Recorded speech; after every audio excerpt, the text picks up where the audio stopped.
The international break is behind us, and it's a very warm welcome back to Matchbook's Weekend Football Podcast. Adrian Clarke, fresh from his birthday yesterday.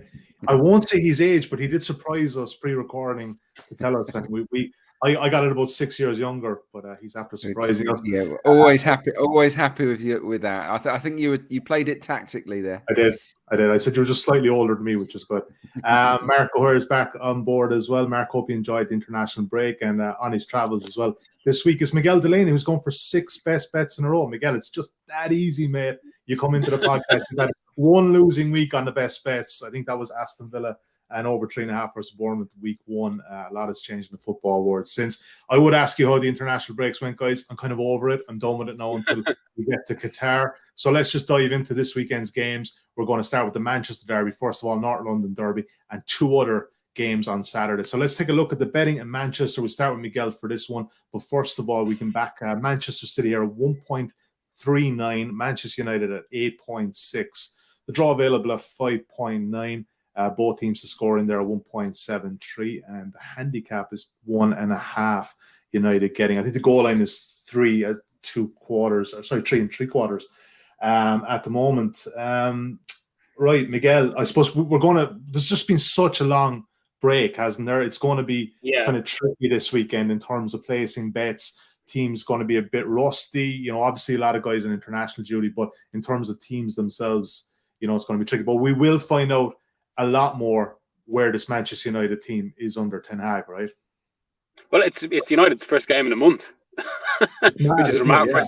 First league game in a month, which is remarkable. And I think that's one of many reasons that this is actually one of the few games this weekend that are very difficult to call because the pair up between the sides. Even with Manchester City on the other side, I suppose, who you would think have more kind of predictabilities about them. I think the only thing really predictable about City this season has been that Haaland will score. But other than that, there's been a lot of games, even allowing when Haaland's played, where they haven't been that convincing, where they've looked open. They've conceded, I think, a lot more goals than you expect for a Guardiola team. And I think we've already discussed in the show, and I think it's going to be a theme of the season. I think that is connected to Haaland and how it stretches the midfield. Whether it actually affects them in terms of results is a bigger question. But it all just means I suppose the other side of this is, of course, while City, at the least we kind of know what they're trying to do in every game.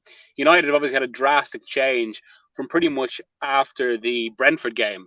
And since then have almost been kind of one of the stories of the season, how resurgent they've been. Ten Hag has completely changed the back line. It feels like he's figured out the midfield. So we know a little bit more about what they're about. But of course, this is a huge test in that regard. But it's because I do find, in terms of kind of outright results, I'd be very reluctant to call this actually. But I think just even looking to the Arsenal game as a sort of pattern, and the fact that United aren't fully cohesive yet because it's still so early, this could be exactly the sort of game after 4 wins where they get a bit of land. Rather than any sort of result, I think there'll be goals. Okay. I mean, we'll come on to what the lads have got. Well, I've gone on maybe a little bit of the conservative side, but I still over 2.5. But I think the odds are good, and I certainly can see both teams scoring without a shadow of a doubt. The only thing I would say there about the over 2.5, Nick, I know we didn't bring it up on the screen. City's line is actually 2.5. It's on its own at 2.1. The main line currently, sorry, just after jumping off the screen here, we're talking about like 3.25. So I'm not totally sure if you misread that somewhere else, but sorry. Yeah, no, but look, there's a reason for this. 23 goals for City in 7 games. I mean, they're averaging over 3 goals a game. Adrian Clarke, look, I think obviously, Mick touching it there in terms of United going back to the drawing board. Defensively, they're a lot stronger than the last couple of weeks. And obviously, look, there's a bit of a layoff, but this will be the litmus test, as I prelude to there with Miguel. Yeah, it'd be tough for them. And they were pushed back, weren't they, by Arsenal at Old Trafford, a game that they won. So they'd be very happy with it. But they had to soak up a lot of pressure. I was actually really impressed with the way they defended in that game, blocking off the central lanes and putting their bodies on the line. And when you look at their last couple of away games, Southampton and Leicester, 1-0 grind. They weren't that exciting, but they managed to nick a result. So having Eriksen and McTominay in front of Varane and Lisandro Martinez is working. And so there's progress there. But this is Manchester City, a team that's won 7 in a row at home, scoring at least 3 goals each time. So yeah, it doesn't get much tougher in terms of tests. Yeah. So the way I look at it is that Manchester United can be more competitive in this derby than they would have been a while back, last season or earlier on in this season, but ultimately that they might fall short. I was looking at the history of the Manchester derbies, and until last year's 4-1 win for City, I think it was back in March or earlier this year rather, the 4-1 win. The previous 10 Manchester derbies all went under 4.5 goals. It's not a fixture that's produced 3-2 classics or 5-1, 6-1 wins too often in the past. And I think this Ten Hag's United are in a position where they can keep the score down, but ultimately not win. So for me, it's the old classic Man City and under 4.5. That's where I'd like to go. Mark, you're in agreement on this one, mate? I am, yeah.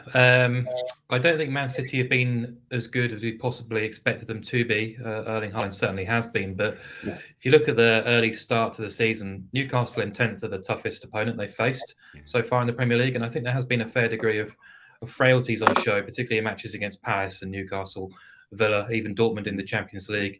John Stones is going to be missing this weekend, but Laporte should be back available again, which gives them a big boost defensively. And they've not looked as solid as you might expect them to, as Miguel was sort of alluding to. But this weekend, we're likely to see Walker and Cancelo back at fullback, Diaz and Laporte at centre-half. And suddenly, personnel-wise, they look a lot stronger in that regard. So, yeah, this is a big, big test for United, the biggest we're going to see from them. We know that City on their day are probably the best team on the planet. So I don't think there's any reason to sort of doubt why City should be sort of 1.39, 1.4.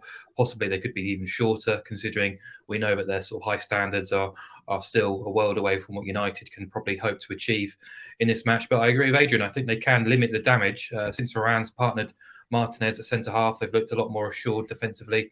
They've won 5 from 5, kept 3 clean sheets and conceded just twice. The midfield had a bit of an overhaul as well, has improved things. They've still got ability and quality in forward areas. I think they'll look to play this game on the counter-attack and in transitions. It's an approach that's worked well for them in this fixture in the past, and I think there's pace and ability in those transitions on a United perspective to cause City problems. So, yeah, I don't anticipate it being a complete shootout. I think Man City to win under 4.5 goals gives you a really nice boost on the City just to win. You've effectively got 5 of the top 6 correct score favourites on your side as well. And as we've sort of talked about too, it's immediately after an international break. And I do think United not playing a Premier League game in 4 weeks is actually a negative rather than a positive, really. So happy to be on the City side as we usually are. Yeah, Manchester City to win and under 4.5 total goals. It's available at 1.96 at matchbook.com. That is the consensus play there. There's 2 of the guys selected it there. Again, we'll be just taking the best bets as the official ROI on the season. All right, we move on to another derby. It's Arsenal against Tottenham, North London derby, the 192nd edition. Adrian Clarke, I'm going to start with you for this one. 2.14. You come back to Gunners here. Tottenham with 3.6. The draw available at 3.8. Both teams to score. It's good 4-6, 1.66 there. And Tottenham getting a goal and a quarter for that one. And 2 3/4 is the goal line, 192 to the over. Adrian, the away side in this this fixture doesn't do well, and I think the last 16 games there hasn't been a win. So all the history is against Tottenham on this one. Where are you feeling with the Gunners coming into this? Again, everyone's had this bit of a break here, but what's the general consensus here? You positive? I think most people that support Arsenal are feeling really positive about the team and about the game, although I think most fans on both sides are always on edge. They're always scared of the game. They just want it over and done with no damage done. But yeah, look, Arsenal have a great record at home to Spurs. They've lost just one of the last 29 home North London derbies. You know, it's a very different story in N17, I've got to say. But yeah, so that is in their favour. Tottenham always are worth a goal, I think, in general, because of the quality of their attack with Kane and so on. I think Kulusevski might be a major injury doubt, so it could be Richarlison that comes into the side for this one. Even though their performances have been a bit lackluster at times, they've always managed to score goals. They've actually scored, I think, more goals than Arsenal this season, thanks to that win at Leicester, win against Leicester. In this fixture, Spurs have scored at least once in the last 10 meetings, so they're always worth a goal. Always worth a goal, which means, of course, if you're backing Arsenal, they potentially might need 2 or 3 to land the 3 points. So that's something to consider. I looked at Arsenal and both teams to score, which has been a very successful bet in this fixture, and it's priced up at 4, which I think is appealing, to be perfectly honest. So if you want to get on side with Arsenal and BTTS is probably the way to go. But I think I'm going to play it a little bit safer and just go with the goals angle here and maybe look at over 2.5 goals. It's landed in 6 of the last 8 Premier League North London derbies. And I just don't think Arsenal will hold back. I think they're playing confidently enough to just go out and express themselves and let that front 5, so to speak, just go out and cause a little bit of chaos and play with a really aggressive mindset. And I think they'll get at Tottenham Hotspur. The issue is, will they leave the door open on the counter as they did against Manchester United and offer up chances? And the possibility is yes. The way I see this game going is that Spurs will sit back to a degree. They've soaked up a lot of pressure, by the way, this year. I think in terms of touches inside their own box, they're very, very high, Spurs. And Arsenal are very, very high at the other end of the pitch. So I think Arsenal will get into good areas. So Tottenham will be resilient, but Spurs will look to hit them on the break. So that's how I see it tactically. For a bet purpose, I'm going to sit on the fence, even though I'm confident, and say over 2.5 goals because I can't see it being cagey. All right, Miguel, you can see it being cagey, just going off your bet under 2.5. So give me the counter case to Adrian's point. Well, it's another one of those, I think, where it's difficult to draw on precedent, which I think feels almost the case with a lot of this weekend. But with this specific game, it's more. There's only been one North London derby so far between Conte and Arteta. I was at that in May, basically decided the Champions League, and I think that was building up to be quite a tactical game, basically, until Arsenal had, I suppose, what people would call a meltdown. It did open it up. And just because I think, especially because it's early in the season, especially because there's an element of kind of, there's been a break, feeling each other out, I think we'll see the game that we would have seen back in May on Saturday. I think, and Spurs have been quite odd this season. They've obviously been picking up so many results in the league, even if Europe has actually been more unconvincing with that defeat in Sporting. But they've very rarely been convincing. I think they've only collectively played maybe 145 minutes of really kind of properly good football. Now, it is a North London derby, which will kind of add a greater emphasis in that regard. But Adrian touched on it there. I can see Spurs really digging in this game. And I do think that the United game will influence Arteta in some way, which means they won't and can't be as open because of the potential consequence there. And it just feels to me like it could be one of those, either a 1-0 or, and we did see this a little bit in the Pochettino era with Spurs as well. The last time they were supposed to kind of, there was such optimism at the place, where early on, like there's a few 1-1 draws. There was a 1-1 draw in the North London derby. And it can go. I mean, again, Aidan's referenced it. It's one of those fixtures that, when it really kicks off, it's probably one of the more spectacular Premier League fixtures. I think it's got one of the highest returns of goals. But the flip side is every so often, it's a tight game. And I just think because of Conte's influence, because of how Arsenal suffered against United, I'm just going on that side. Yeah, it's interesting. Mark, break the tie for us, mate. Under 2.5 goals. I know which way you're going to go, but break it anyway for us. Yeah, I'm really looking forward to this game. I think it's going to be hugely entertaining, and I'm happy to be with goals. I think there's plenty of ingredients in place here. Arsenal top, 6 wins from 7, scoring twice or more in each victory. Spurs unbeaten. City scored more goals. Only City have scored more Premier League goals from Tottenham. Historically, this fixture has been high scoring, whether it's more recently or go back the last decade or two. It's got a history of featuring plenty of goals. And I just think the price-wise, over 2.5 goals at 1.76, bigger than where I had it anyway. I had it below 1.7. And for that reason, there's margin to get involved in a goal-heavy game. Just to keep it really simple, really, just the two teams are so well stocked with game changers and clinical ability in the final third. And even if you look at the Premier League so far this season, overs has copped in 10 of their combined 14 games. Both teams' matches are averaging well over 3 goals per game. Both have scored in every game. Arsenal are yet to keep a clean sheet at home. I think there's doubts over Thomas Partey's involvement as well. Tottenham have only kept Forest and Wolves scoreless in the league so far this season as well. So look at the players on show: Martinelli, Jesus, Saka, Odegaard, Son, Kane, Richarlison. Loads of quality in forward areas.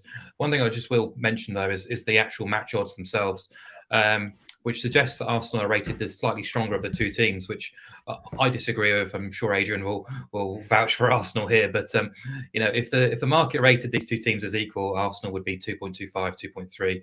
The fact that they're sort of trading below 2.15 suggests that the market is giving Arsenal the nod here. Maybe because the historic head-to-head record in North London derbies does tip things in their balance. But we're only 7 games into the season, and Arsenal's underlying numbers are largely matching their results. But they've had a pretty soft schedule domestic-wise. And pre-season, Tottenham were 1.73 to finish in the top 4. Arsenal were 3.0.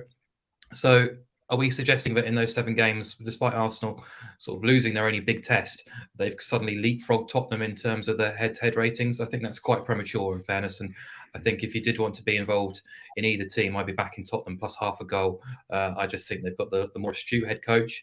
I think they've got quality in forward areas. And I think this is a great opportunity for them to show us what they're being capable of, despite not playing to their full potential so far this season. But, this is a North London derby. There's not a huge amount in those prices for me to get really excited about. So instead, I'll be happy to sit on the fence and support goals. All right, Mark and Adrian are going with history. Miguel is going against history. But Miguel, you might have the last laugh about 2:30 on Saturday. You can go into the match. You can say, told you so. All right, over 2.5 at 1.74 is a consensus play in this one, though. Next game we're looking at Liverpool and Brighton. The Derby era begins on the South Coast. It's going to be very interesting how that goes. Liverpool, you can back here 1.38. Brighton Hove Albion at 9.4. The draw available at 5.7.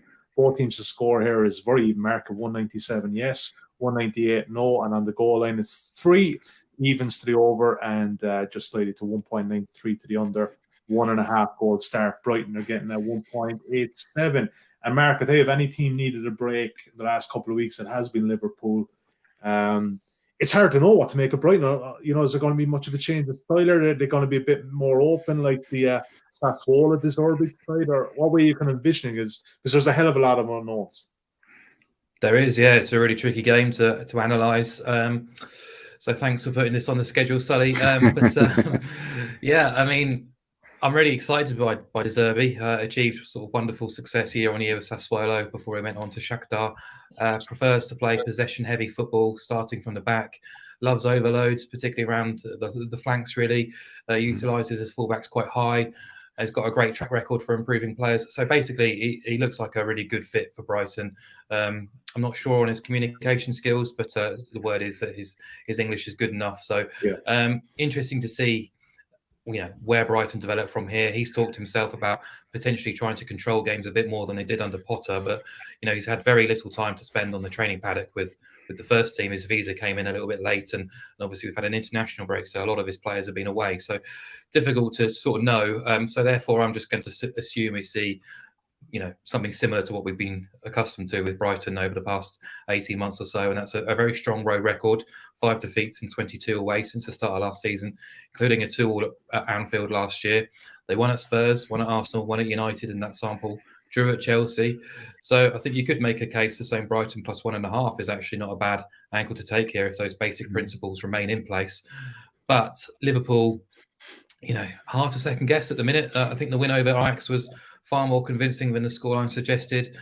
Should have a much fuller squad to select from. Thiago fit. Robertson is missing still. Kanate back in the squad. And obviously their Anfield form and results have never really dipped, really, despite the draw with Palace. So I think I've said it a few times. I think Adrian has too. But, Liverpool have been creating plenty of chances. They've just not been taking those opportunities too often. And sure, defensively, they've not looked quite as solid and they haven't had quite the same control as perhaps we've become accustomed to too. But if you look at expected points rankings, Liverpool are second and Brighton are third. So again, that 1.5 goal handicap looks a bit large. But instead, I'm going to be greedy because the 1.5 goal start on Brighton is 1.86. We can get 1.97 on both teams scoring. Liverpool score at Anfield almost routinely, so I don't expect them to fire a blank here. And Brighton have actually scored in 18 of the last 22 away Premier League games going back to the beginning of last season, which is a fantastic record and one we've probably not been aware of really, considering it's Brighton. But 59% of those away games have featured both teams scoring. They've only kept 6 clean sheets in that same sample. And as I say, Liverpool have looked a bit susceptible to counter-attacks so far this season. I think Brighton will pose plenty of threats themselves. So I think close to even money on both teams scoring. The way in which Liverpool have defended so far this season stands out to me. Miguel, I think you're in agreement on the both teams to score angle here, but what did you make of the De Zerbi signing for Brighton? One out of bit out of left field for you, or not surprised?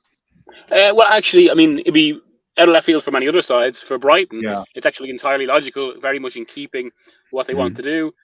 I mean, despite what De Zerbi said, and some of the talk about him, I actually think that he's a bit more. It's actually a bit of a progression for Brighton in terms of how risky their football. Maybe risky is the wrong word, but in terms of how weighted towards kind of being willing to take chances. Because I thought, as much as anything, Potter is about quite a solid structure. Whereas from how De Zerbi plays, I mean, it really is inviting teams into your area and then pouncing. So it's kind of another step along that side from De Zerbi. And I'm quite excited to see how Brighton look in the medium term. But for this game, exactly what Marcus said. It's one of those, another this weekend. And as much as anything, because of Liverpool's form and how they've oscillated, where it's so difficult to judge. But I think, two things we can probably be guaranteed on are basically a goal from either side. Because Liverpool, I mean, despite their troubles, have had sufficient firepower. Also, on the other side, there's the potential from that kind of chaos from that transition with Brighton, especially in these sort of situations, because A, they're moving from one system to another, even if they're obviously ideologically connected. But B, even sometimes in those situations, coaches, they just try and kind of shore up for the first few games just to find their footing. That's not how De Zerbi works.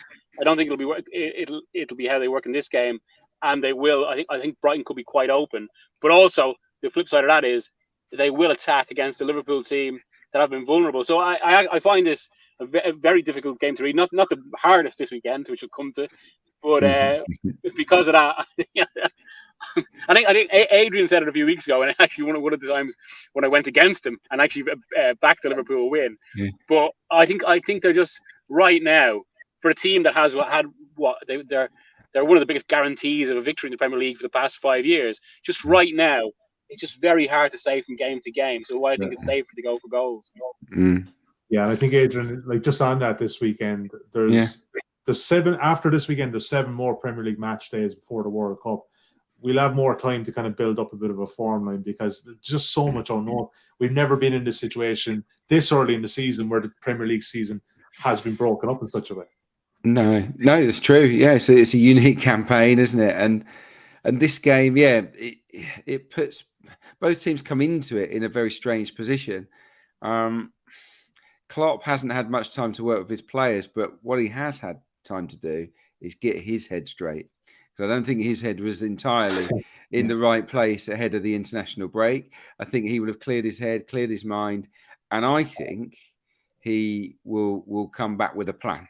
And that's why I'm going to lean towards Liverpool here, going against what I've said previously, because you couldn't back them based on what you were watching because they were so vulnerable, and in effect nothing's really changed. But what has changed ahead of this fixture is Brighton. Graham Potter ran Brighton.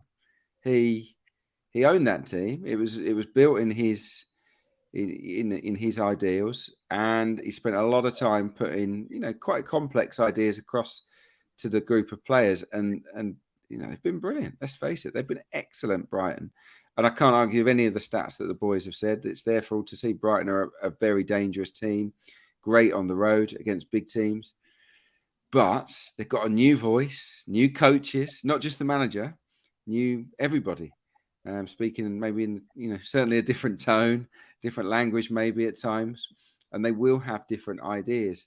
I just think Liverpool away for your first fixture, when you're having to absorb a lot of new information that you're not accustomed to, could be tricky. And for that reason, coupled with Liverpool's opportunity to rest and come back stronger with a new plan. Just tips the balance to a home win in my head anyway. And I also wanted to find a bit more value because I was looking at the goals angles and whatnot. I wasn't sure about it. So Liverpool to win to 0. You can get, was it 2.4? 2.42. Yeah. 2.42 on Liverpool to win to 0. Now, you might think, well, Liverpool aren't keeping clean sheets. Well, if you look at their run of 26 unbeaten Premier League games at Anfield, 15 have contained clean sheet wins. So they're more than capable of it.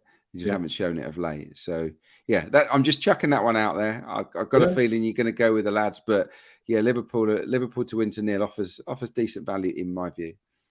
I'm only going with the lads, obviously, because there's two of them and one of you, mate. You know. It's okay. 1.96. But again, look, I just preluded to there. This is a weekend. I think the mind your bank roll.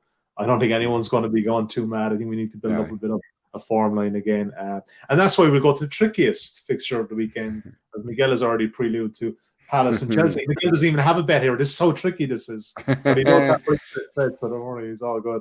Let's take a look at the betting. So I won't start with you for this one, Miguel. I'll let you go for this one. You can come back in with the guys' opinions thereafter. 4.8, you can back Palace. Chelsea at 1.9. The draw available at 3.75. Both teams to score here. Very similar market to the last game. Yes, 1.94. No, 2.0, which is also even money. Palace getting a half a goal start. And the main goal line at the time of recording is 2.5, shade towards the under 1.9 and to the over 2.08. All right, Mark, I'll give you the easy one again to start off, mate. What's the angle here in terms of a bet or bets, maybe? Yeah, it is a tricky one. Palace haven't played for 4 weeks, and we've seen Chelsea play just one game under Graham Potter and since an international break, so no time to work with his players. But it's difficult to form really strong evidence on either team. From a Chelsea perspective, if you look at the Salzburg game, they didn't get the points, or all three of them anyway, but I think it was an improved display, ultimately caught out with their approach, personally at least, with Sterling and Cucurella basically playing high up the field, and Sterling playing actually as an advanced kind of wing-back role, which was quite surprising, but very Graham Potter. And I didn't really like the back three of Thiago Silva, Azpilicueta and Cucurella. You got Fofana and Koulibaly on the bench, but I think Chelsea were the superior team. Won the shot count 17-4, gave up just 0.24 expected goals, but failed to win. Very Graham Potter, very Brighton in terms of that. But eager to see how they do set up now against Crystal Palace in a difficult game at Selhurst Park. This won't be a walkover win. Their away performances so far this season have been wretched. Zagreb, Southampton, Leeds weren't actually convincing really on the opening day at Everton either. So, are we going to see massive progress from Chelsea this weekend? I'm not so sure, because it took Graham Potter a long time to get things working as smoothly as they did at Brighton this season. If you can remember back to his first campaign, there was a lot of pressure on him, particularly from the dinosaurs in the game, suggesting that they were the wrong decision to sack Chris Hughton and bring in Graham Potter. Palace, they've had a difficult start. I think the 0-0 against Newcastle in their last outing, they had 9 shots on target, failed to get the points, and having 9 shots on target at St James's Park is no mean feat. But only Man City and Arsenal have actually beaten them this season. They've had a difficult start in terms of opposition. And last year they lost just 4 times at home all season. Only Liverpool won there by multiple goals. Chelsea did win by a single goal, but City drew there. Spurs, Arsenal and United were beaten at Selhurst Park. So, it's hard, but I just think Chelsea, the prices aren't for me. I don't want to back them at odds on prices right now. Because I still need to see evidence that they're still transitioning and progressing in the right manner. So the market has lost a bit of faith in them. They were 1.69 at Southampton, so to be sort of well past 1.9 against Palace feels like quite a big leap. So question marks to them about Chelsea, but I think Palace will be strong and stable enough to potentially pick up a point here. And I think to get 2.08 on Palace plus half a goal is a nice starting point. And I also think I also sort of lean towards what Adrian selected too, so I'll let him explain that. But if I was getting involved, I'd probably split my stakes, because I think both angles have sort of merit. But it's a hard game to call. There's nothing easy this weekend. Adrian, pick it up from there. Mark made the segue there for you. Yeah. At least with Palace, we probably know what we're going to get, right? Whereas obviously we've got a very, very small sample of the Graham Potter regime at Stamford Bridge. Yeah, and I think whenever a new manager comes into a job, they sort of first thing they want to sort out is being solid and getting that shape right. So I think there'll be a big focus on whatever shape that he chooses. So I think their minds will be on being secure rather than going at them. And you look at the stats on Chelsea this season, they've averaged 11.7 shots per game. That's their lowest average on record since 1997-98. So they're not creating very many opportunities. As Mark touched on, their away record is really bad this season in all competitions. So I can't really back Chelsea. So I definitely get why the Palace on the handicap is a great shout. But then you look at Palace, they've only won once. So there's not a lot of evidence to suggest they're well placed to win this game. What I do know about Palace under Vieira is that they'll be well organised and well balanced as a team, and they'll scrap and fight. And remember, Graham Potter was Brighton manager. Palace fans do not like Brighton, so there'll be a lot of hate on Potter from the stands, which could make it quite a fiery game. Certainly a lively atmosphere. It's as Mark has said. I can't fancy either team. So which way do you go at it? I think low goals, because Chelsea aren't creating much. Because this is Palace. This is against a big team. I don't think they'll be gung ho. I think they'll spend a lot of time defending. And I just think it'll be a low-scoring affair, a narrow win either way. What it is unlikely to be is a draw. I don't know if you're aware of this. You might think, Palace v Chelsea at the moment, let's just land in the middle. Let's go for a draw. Well, none of the last 22 meetings between Palace and Chelsea have been a draw, and that's the longest run between two sides of non-draws in Premier League history. So, but then we have the master of draws. Yes, you're right. So immovable object again. Which is kind of what influenced my thing. Sorry, go on. Yeah. No. I'm done anyway. I'm going for unders. But I also see merit in Mark's pick as well. So it's a pick. If just looking at it, I would probably lean towards under 2.5. My gut, but I suppose it's just the kind of unknown of. Potter has had a lot of time now to work with that team. And sometimes in these sort of situations, even if it's kind of just for one game, there's a little bit of an explosion. Like, actually, even if you remember, now it's obviously not the same situation, but it was kind of the educational or coaching principles are the same.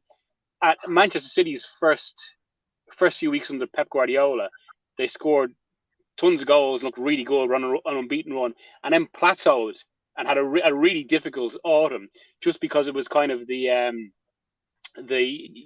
were moving on to the next step, weren't fully cohesive as a team.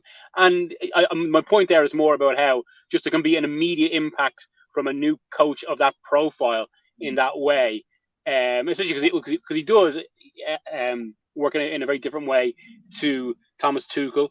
And it's just so part of me just wonders, especially if Aubameyang plays, whether we could just see an explosion from Chelsea. That's the only thing that caused me to hesitate from not fully going with under 2.5, but certainly that would feel the safest. Or the safest thing is no bet that you put on, Miguel. Well, yeah. Again, look, if you're watching this and you want to place a bet on this 3 p.m. kickoff on Saturday, hopefully the guys will have given you enough of their opinions to maybe guide you in that direction. And it'll be a small play on under 2.5 goals at 1.9. Before we get to the European bets and the latter section of the show with EFL and Bets tell you about Matchbook sign-up offer. If you have not got a Matchbook account, you do want to get involved today, you can use the bonus code INSIGHTS30 to avail of a £30 welcome offer there. It's money back as a free bet if your first bet loses. Terms and conditions of that can be found at insights.matchbook.com, as well as a full recap of the guys' selections. That'll be up from Thursday afternoon even. So insights.matchbook.com. The next step in your journey, where Mark O'Hare is Levy selections up from League On. He's absolutely knocking it out of the park there. And we have one of them later on as well. And Adrian Clarke will have his additional Premier League selections as well. And Mark, to you, to Serie A, Roma getting a half a goal start versus Inter. And that's 1.88. Inter haven't been in great form of late, have they, Mark? They've not, no. And Simone Inzaghi's feeling the heat. Beaten 3-1 at Udinese before the international break. That was their third defeat in their opening 7 Serie A games. It took them until match day 25 to lose 3 games last season. And if you actually look at the underlying process this term, you'll see why Inter, they're definitely not amongst the top 3 rated teams in Italy right now. Mentioned that Udinese defeat, conceding 3 goals. Did similar away at Lazio and Milan already this year. They've managed just 2 clean sheets. Outplayed by Bayern Munich at home as well in the Champions League. And Inzaghi is attracting plenty of criticism for his substitutions recently. Things don't seem too serene behind the scenes, so that's one to watch. And interestingly too, they're coming into this game without 2 of their really key elements of the midfield. Brozovic and Çalhanoğlu are injured and out of contention, so you're basically missing the guy who makes them tick and provides the balance, as well as their key creative influence as well. And there's also doubts over Lukaku's involvement too. So 2, possibly 3 key absentees for Inter, who have won 5 times across all competitions this season, but all 5 wins have come when they've been heavily, heavily favoured. And I think this is going to be a difficult test for them because Roma have been performing pretty well. They did lose 1-0 to Atalanta before the international break, but it was a really harsh scoreline. They won the shot count 21-4. Dybala was ruled out during the warm-up and Abraham missed a couple of good opportunities, but Dybala's back this weekend. And I think Roma's performance against Atalanta, as well as their performance against Juventus, should give them confidence because they've got pretty much a fully fit squad. I think Karsdorp is the only player missing, and their process has been very strong so far this season as well. They sit 3rd in expected points, 3rd in expected goals ratio. I think they're good enough to go to San Siro and get something.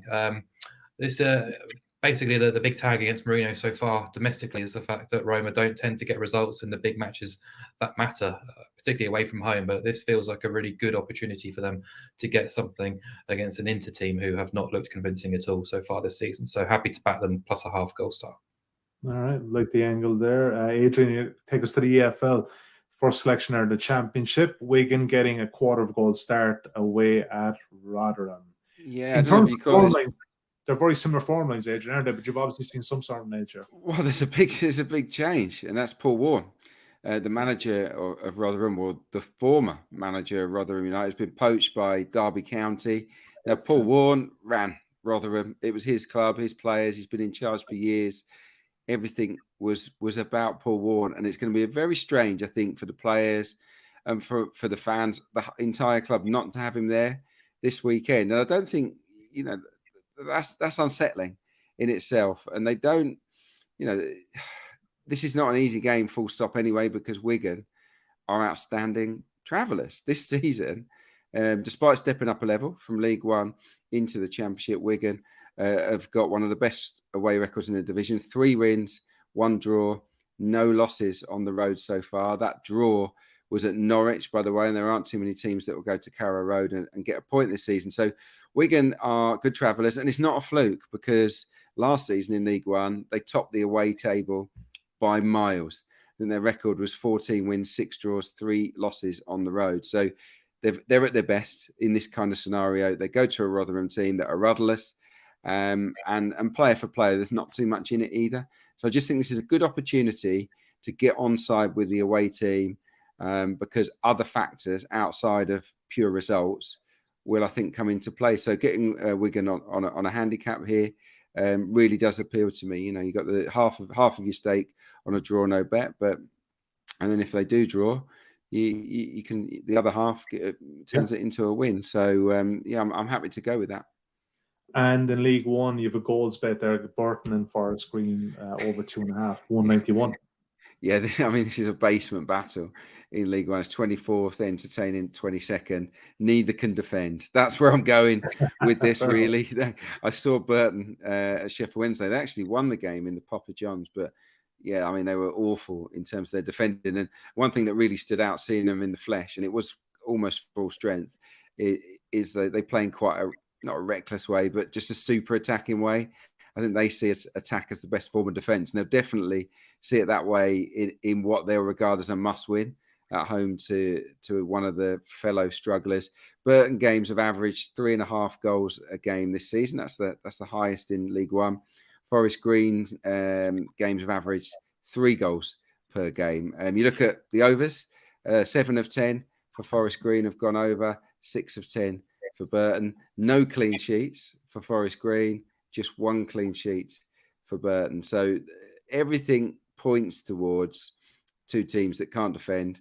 And because of the nature of the game, sometimes with two lowly sides, you get a cagey affair. You're not wanting to lose. Yeah. But I think in this case, I think that both are really in need of an uplifting win, particularly Burton, and they will sense that this is a match that they can win. And I think Forest Green will approach it in a similar way. So, yeah, overs for me on this one, 1.91. I thought it was a good price.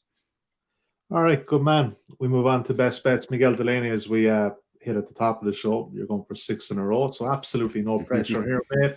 You won your last 5 best bets. And with these over bets, you're looking at Bournemouth and Brentford, and it's odds against again. With these over bets, you tend to have them up by half time. So again, if you could just get even we could have 3 goals, that'd be fine. Yeah. A pressure of its own now. Well, it's actually it's just as well that we didn't have that in last week, because I did try a few at the Nations League, but the Nations League works against it. But yeah, I mean, just with this, I suppose. I mean, Bournemouth with the change in Scott Parker, they're a more attacking team for one, and they've already been involved in some chaotically high-scoring games. The most notable, of course, that away to Notts Forest. Nottingham Forest, I should say. Sorry, just I know they did not make like that mistake. yeah. I was channeling Kevin Keegan in 1996. Whereas Brentford are again, just the nature of their game. Brentford, I think, almost more than any other team in the Premier League, are almost guaranteed that you're going to have these sort of kinetic open matches, the ball bouncing around a lot, which inherently creates a lot of opportunities, especially against teams who are in their half of the table, and for that reason, I think over 2.5 or even both teams to score is as almost a banker in this, I would say. I mean, maybe that's the confidence coming from 6 in a row that could fall flat this weekend, but it just feels like everything is feeding into this. I would almost actually say similar about Leeds and Aston Villa, but maybe just not quite to the same degree, given that Gerrard is capable of coming up with a kind of he's capable of digging in, as we saw against Manchester City a few weeks ago. Whereas I think this game, especially with Bournemouth at home, with the way Brentford play, I think there's going to be a lot of activity in this. All right, good man. Mark, over 2.5 as well, but in your specialised subject, League on goals bets. Lorient, we talked about Lons in recent weeks. They've been a surprise package, but Lorient as well. They've definitely caused a bit of a surprise in France. Yeah, definitely. Probably one of the most biggest surprise stories across European football so far this season. They finished last year 16th, sold their best player, saw their manager leave, saw a clutch of experienced players depart as well in the summer. And with 4 teams going down from Ligue 1 this season, they were very much in the running for the relegation favouritism, really. Reggie Lebris was the new coach installed. He's never had experience as a head coach at any club, more famed for his work with youth teams, and he's taken on that role superbly, really. He's brought through a number of young starlets in the Lorient squad, signed a few too, added dynamism to this team. They're now very much playing front foot football without fear, and they're going for teams as well. They're not averaging a huge share of possession, but when they do turn the ball over, they're incredibly proactive and playing with real intent. And Terra Moffi, a player who's been around the block a while, but never really looked comfortable, is really relishing his role as a lead striker. And Enzo Lefebvre, who's like a diminutive, tiny little playmaker, he's been wonderful and really consistent too. So they're playing with pace and ability, and they're getting forward and they're scoring goals. But there are vulnerabilities there as well, particularly in goal and also defending set pieces too. And it's led to some really exciting encounters. 6 of their 8 games have gone over 2.5 goals. 5 of those 8 games going over 3.5, and 6 of 8 have seen both teams scoring with 3.63 goals per game on average, which isn't a million miles away from their XG figures as well. And that suggests that their match at the weekend is going to be quite open and expansive, because Lille are in town, and Lille, under the stewardship of Paulo Fonseca, have been a goal machine themselves. 4 goals per game on average across their 8 games. Overs landing in 7, both teams to score landing in all 8, and over 3.5 in 4 of those 8 as well. So, just combine the 2 teams' figures crudely together, and you've got over 2.5 goals winning in 13 of 16 Liga matches, and both teams scoring in 14 of those with 3.82 goals per game on average. It's hard to it's hard to basically oppose goals here. So just surprised that overs is around 1.8, and I mentioned it previously, but this cash cow of goals in French games is going to run out at some point soon. But hopefully, we'll get another week or two out of it. Yeah, hopefully. Adrian, Clarke, what doesn't happen in Wolves games, we don't back overs in Wolves games. So if you don't really get a goal line that's suitable, you back BTTS no in a Wolves game. Never back goals with Wolves. Never ever back goals. The goals line was a bit skinny for obvious reasons. Yeah. So I've looked at BTTS no here. I mean, they're both the joint lowest scorers in the Premier League this season, only 3 goals. West Ham are the only team that haven't scored in the first half. Wolves are the only team that haven't scored in the second half of games. You look at the average amount of goals involved in Wolves matches, 1.43 is the average, which is the lowest in the Premier League. With West Ham, it's 1.71 goals a game. That's the 3rd lowest. So it's easy to oppose goals here. Obviously, Bowen's out of form. Antonio's out of form. Paqueta has not got going yet. This might be the day where they do get going. But even if they do get themselves in front, I think that Moyes and West Ham are capable of defending and seeing out, a lead. They're more than capable. They're not exactly leaky, the Hammers. And the same certainly applies to Wolves. If they were to get a lead here, I think they would back themselves against an out of sorts West Ham to see it through and keep a clean sheet. They've got 3 clean sheets already, Wolverhampton Wanderers. The one caveat here is that the XG tables will tell you that these are the 2 underperformers, that both teams are actually creating enough chances to score lots more goals than they have. It's basically saying that these 2 are wasteful. But I look at this fixture, West Ham Wolves, 2 attacks that haven't got going at all. And I just think, are they both going to score here? I'm not entirely sure. So, odds just below evens. I think it's quite a good price. Jump in, Miguel. Yeah, I must say I had a look at that one myself, especially given that always betting against goals in Wolves game is something we've discussed on the pod before. I think the one variable of this match is actually the reports that have just come out, which have been rumbling for a little while, about real pressure on David Moyes now. And the fact that this is going to be pretty much a must-win game at home almost, especially given how Wolves started the season. And it's personally why I just went against it. And I wonder, will that, at the very least, force Moyes out a bit? I mean, there's been one of the things they've been unimpressed with, apparently, the hierarchy, is how Scamacca has been used. And it just kind of potentially turns a little bit. But then it doesn't change whether Wolves will score. Maybe there's a bit more space for them to run into at West Ham. Yeah, no, don't disagree with that at all. All right, full recap of these bets you can find at Matchbook Insights. You just Google Matchbook Insights or insights.matchbook.com. Before we wrap up today's show, just a small bit of personal news from my own end of things. This will be my last time hosting the Matchbook Football Podcast and the NFL Podcast later on Thursday. It's been a pleasure for the last couple of years. Our producer, Daniel Hussey, is stepping into the hot seat. You'll know him from the Champions League podcast this season. Adrian, Mark, we've worked with each other for a good few years. Mark, you especially, since I've been a Matchbook 6 years. Miguel, you're a terrific addition to the team. But thanks for everything, guys. It's been a blast, absolute blast. Yeah, it's sad to see you go, Sully. Very sad. But it's been good to work with you. Yeah, it's been great, mate. I'm staying within the industry. I won't be producing content like this anymore. But rest assured, Daniel is a great guy to be bringing in here. The show will go on. You guys are a terrific combination, 3 of you together this season. And Adrian, Mark, you'll remember even during the start of lockdown, I think this was definitely the best part of my week, and it still is. Just don't tell my missus that. Every week. It's a pleasure. Like you guys will know that my main interest in oval ball shaped sports, so you can just get to pick your guys' brains every week. It's been fantastic, and we've had plenty of winners as well along the way. So it's been an absolute blast. Like I said, the guys will be back on Monday with Daniel for the Champions League podcast. I'll be in the background for the next few weeks, helping out with production duties. So it's not goodbye yet, but it's farewell for now. And until next week, with the guys back for Weekend Football podcast on Thursday and Champions League on Monday. Goodbye for now.